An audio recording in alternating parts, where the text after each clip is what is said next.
I'm CK. Today we've got another one from Whadda. This is steam engine sound generator. Now we'll see if it's algorithmic, like a 555 timer setting up some waveforms that change speed, change frequency and maybe amplitude, or whether it's got a wavetable in it.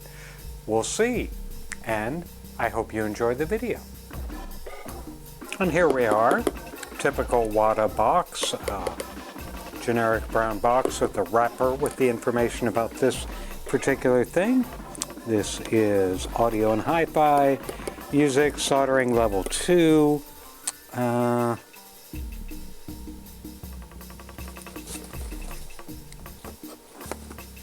We've got circuit boards, some pegs, resistors, looks like some transistors,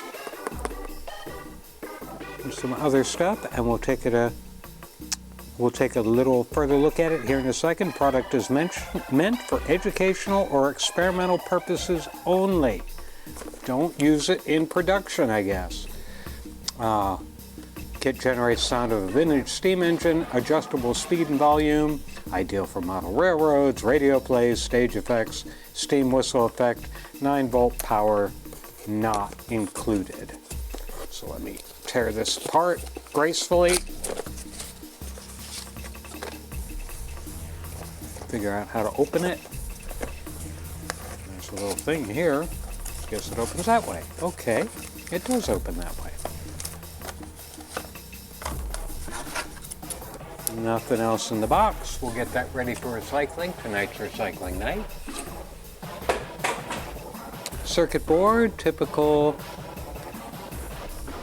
Whadda circuit board.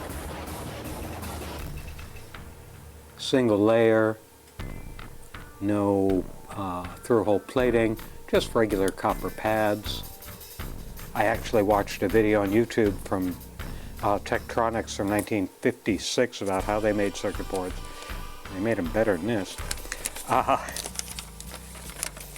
Here's our instructions, some resistors, diodes, capacitors, push button, switch, excuse me, transistor, PCB tabs, IC sockets, or socket, couple electrolytic caps, trimmer, and then the IC. It's an LM324, which is an op-amp, as I recall.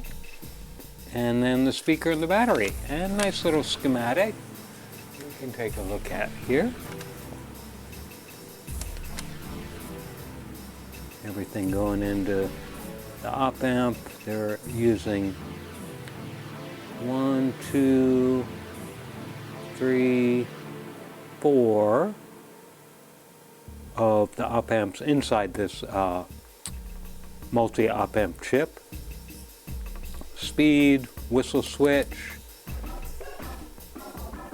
another variable resistor, which I don't know what that one does. It might be volume. Looks like it might be volume. And I already did speed. Where's the other? I guess there's only 2. Okay, speed, and again, I think it's volume. Might be tone. I can't really tell from this.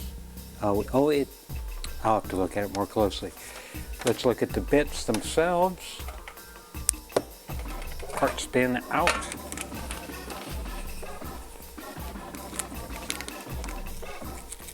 And I'll try and open a bag. There we go.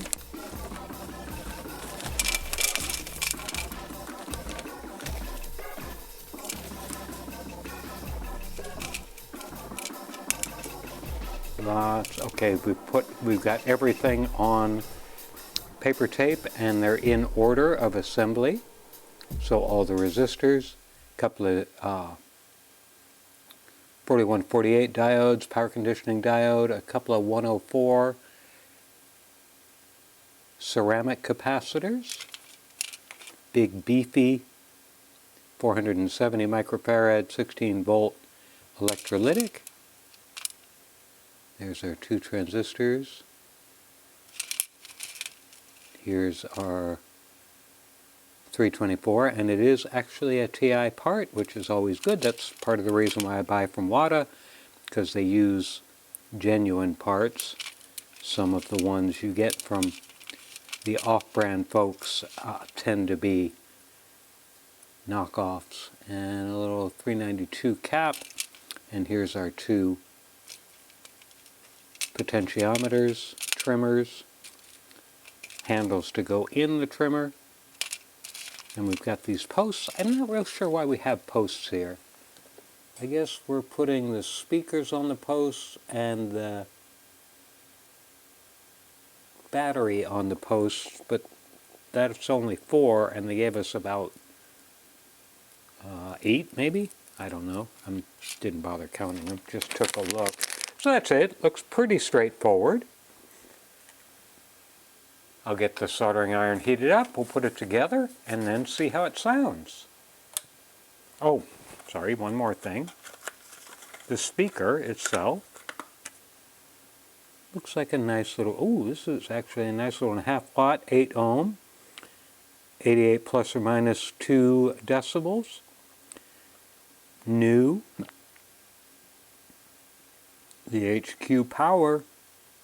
Okay, now get ready to put this thing together. Now we're going to start with resistors, as is our habit.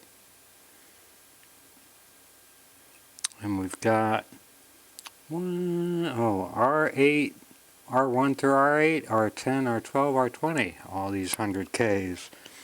So we get all the 100Ks out. These leads are pretty thick. Actually, that's probably because these are excuse me, 1/2 watt resistors, and I'm used to 1/4 watt resistors over the last number of kits I built, so 1/2 watt feels very thick.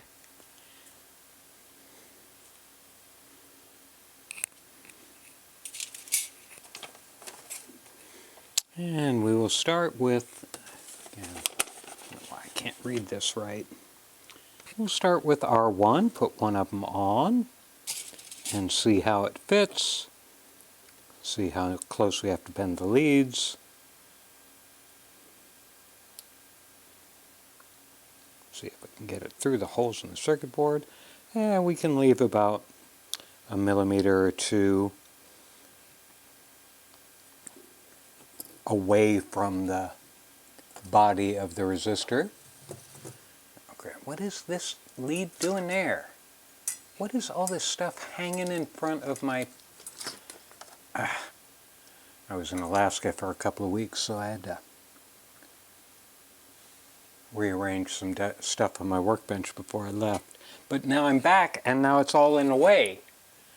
So, let's see how that takes solder. One interesting, yeah, see, it did that again. The holes in these PCBs are pretty big, bigger than they need to be, and as you can see, I think, let me zoom in on this a little bit, because this could be important if this is a first or second kit for you.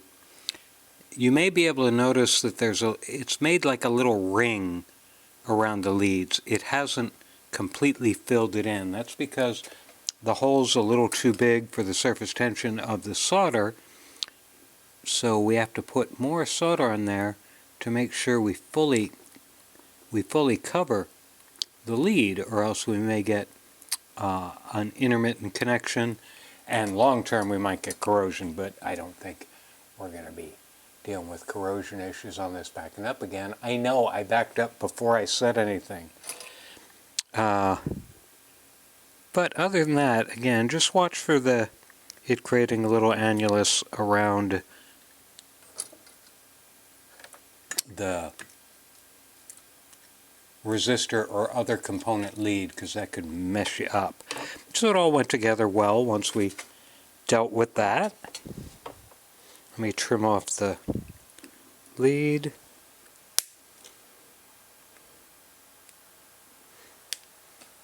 And now there's nothing much more to say about resistors, so we'll put the rest of them on. with no commentary. I'll speed up the playback and cut a bunch of it out, but it allows you to enjoy resistor time.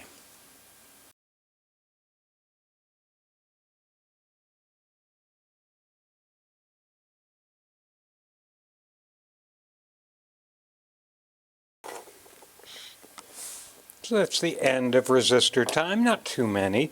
Now the only thing I want to point out is here, this is, as it's described in the instruction sheet, this is a 0 ohm resistor. It's just got a black line. Now a 0 ohm resistor really is just a jumper. It's the same as using a piece of bare wire. Some board designers like to use a ceramic package for it, just so it's neater, I guess. As you can see, since this is a single layer board, they wanted to get a signal from over here to over here and jump over all these 1, 2, 3, 4 traces, and they couldn't make a way around it. And again, since it's only a single layer board, they couldn't do it on the other side.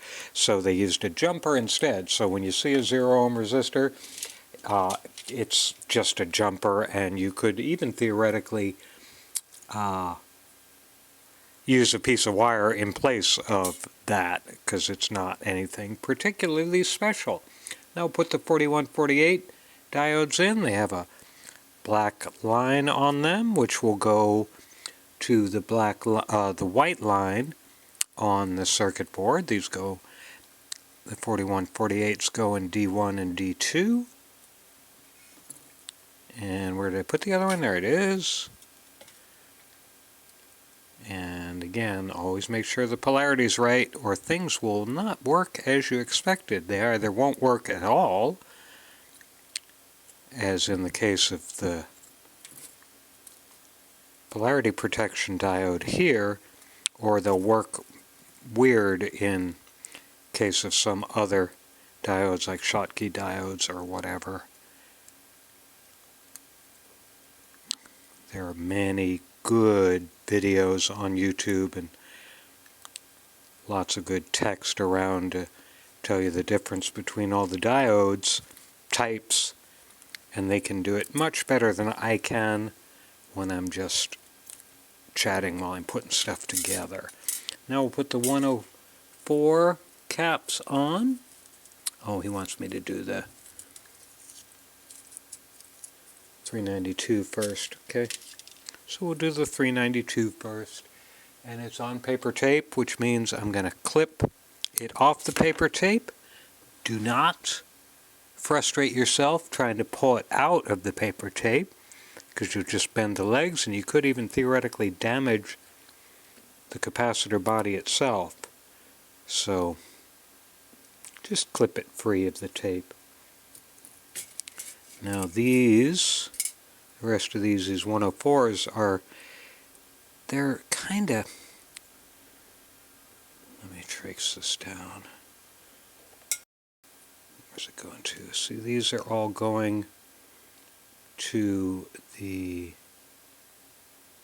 IC. These are decoupling caps, but this trace is a real long way. I mean, that's almost a couple of inches. That really kind of defeats the purpose of a decoupling cap, which a decoupling cap is to allow a little more, allow some power smoothing and a little buffer of power, get rid of some noise on the line, and it should be right against the IC, but these are so far away. Huh. Just interesting. So that's C2, do C3, C4, C5, C6, C7, and C8. It's a whole lot of them.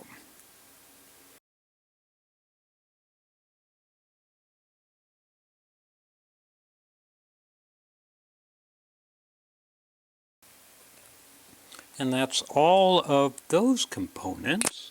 Let's see what we want to do next. We want to do the push button next. Where is the little fella? Here it is. The push button is not square, it's rectangular, so two sides are longer than the other two sides. So you can only put it in one way.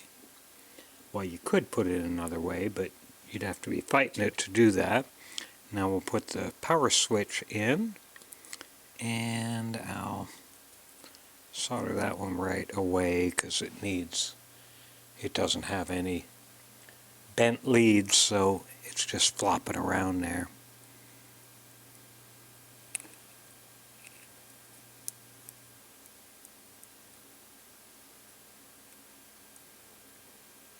Oops, see that haloed. Now, the switch.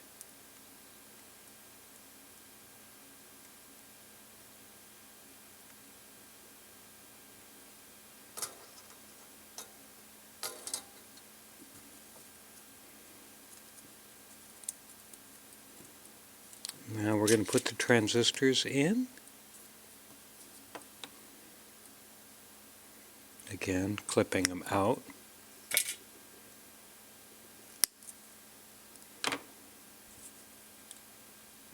Push the middle pin back. Match the flat side of the transistor with the flat outline on the circuit board.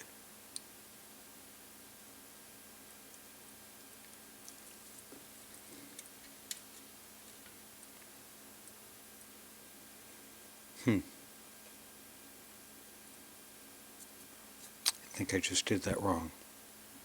These are 55s, PNP. I'm sorry, I did not notice that there were PNP and NPNs. So the 55s go in 4 and 3. So pay attention to that. There are two different types of transistors, and if you get them wrong, it will work not at all, very likely.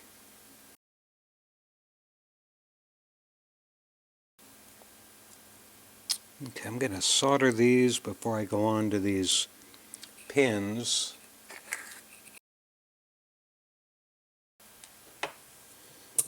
When you may have been wondering, or somebody may have been confused when I said I went to Alaska and when I got back and messed up my workbench, and you're wondering why. Well, I didn't bring my soldering iron to Alaska. I was bringing my cameras, so I had to reset my cameras back up when I got back, and that means things got a little disorganized as I was setting things up. Now we'll put the 4 PCB pins on. Oops, and we'll dump them, too many of them, out, because I want to keep them in this little bag, because I'm going to stuff the extras in my spare parts bin. Come on. I got none of them in.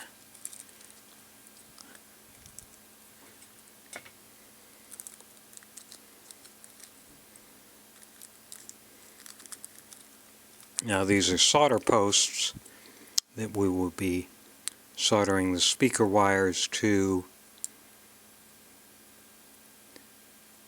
and the power connectors to. So what I'm going to do is I'm going to place them in their holes like so, and I'm going to see where my index card got to. And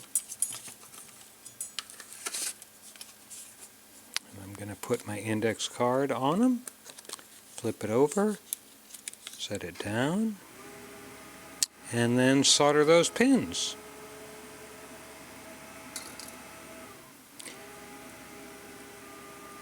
You will need to hold the iron a little bit longer here because these pins are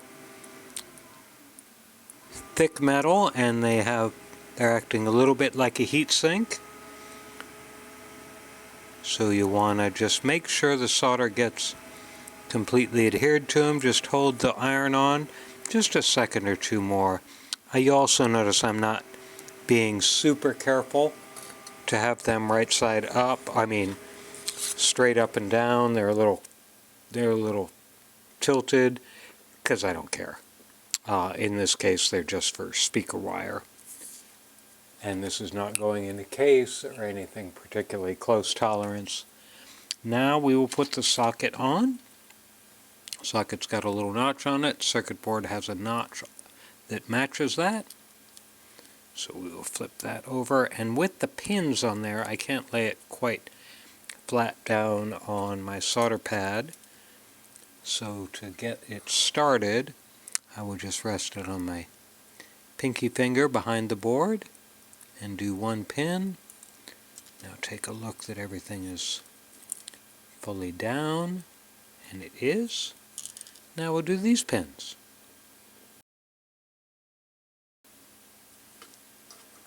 And that is that. Now we'll do the electrolytics. We have got two 10 microfarad and the one 470. So we'll do, two 470s. Do we have two? Yeah, we do have two 470s. C8 and C9. And you can see on the board the positive lead, the long lead is very clearly marked on the circuit board, which is nice. Some software marks it well, some software marks it ambiguously, which can be really irritating.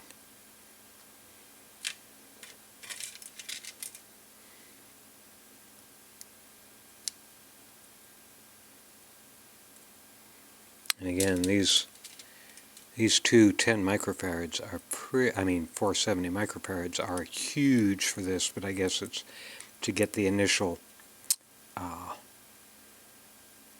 kick of sound coming through. What else can we do here? I think I'm going to put the potentiometers on at the same time. I think these are both the same. 100K and 5K. They are not the same. So the 100K one goes in RB1 for speed control. I'm going to have to solder these right now. They don't clip in.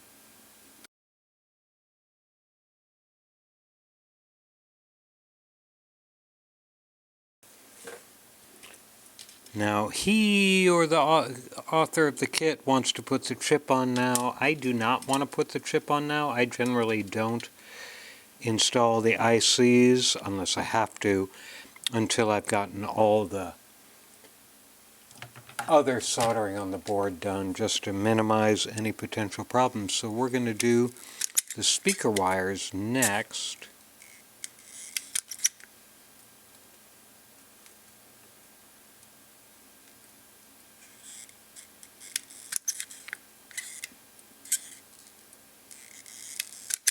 Now they're listed as having polarity, and since this is a mono circuit, the polarity is less important, but may as well do black and red just for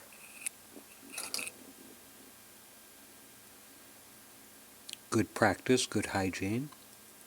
Really only matters when you're working on multi-channel stuff to make sure the sound stays in phase. But again, it's just good habit. Yeah, these are little bendy pliers. You can use needle nose or anything you happen to have. I just happen to have bendy pliers because I got more money than sense sometimes.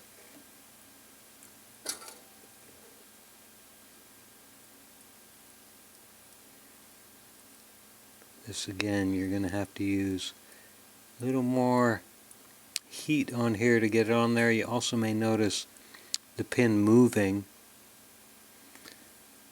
because on the underside the solder loosened because the heat's being transferred. Now we'll put this on the speaker, and I'm going to flip this over to do this just for my own mental health. Red to positive on the speaker.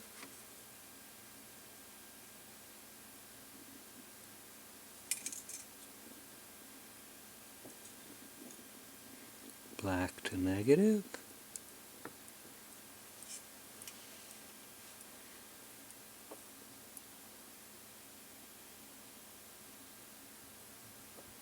Like so.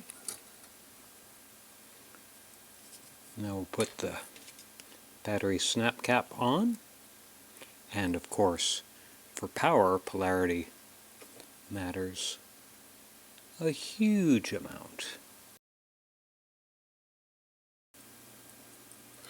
Those connections are good. Now we're ready to fire this up, but first I'm going to take my index card again, and I'm going to look at all the solder connections to make sure nothing's bridged, to make sure nothing's haloed, and to make sure I actually soldered all of them, because I have found unsoldered components when I've been done in the past, but I did not do that now.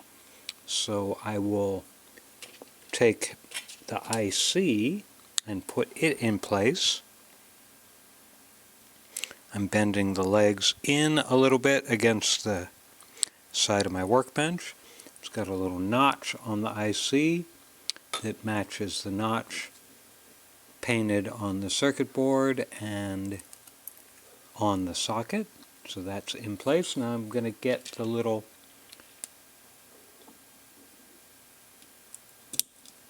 knobs to adjust volume and speed. Now I'm going to go over and get one of my rechargeable 9 volts, and let's fire this thing up. I've got the power switch off, I hope. I believe it's off. Yeah, it seems to be. Now we're going to turn it on. I heard a little speaker noise. I'm going to turn the volume. Let's turn the volume about midway. Got a little bit of hiss going on. Oh, okay, so it had to charge these two caps. I told you they seem to be pretty huge. So there is the steam engine sound. Now we'll make the whistle. Not a real convincing steam whistle, but let me turn the speed of the steam engine up.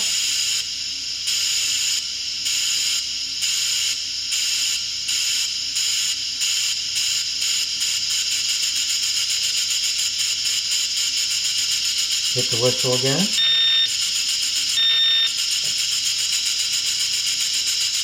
Turn the volume up all the way.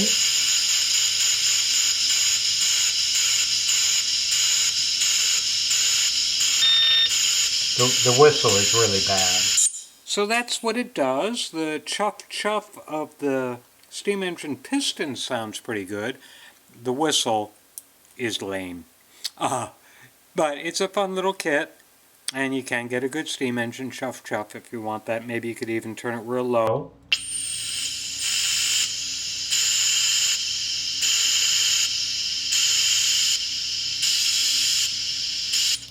Maybe it's white noise you can sleep to, I don't know. So that's it. Another interesting kit from Whadda. And I hope you enjoyed the video.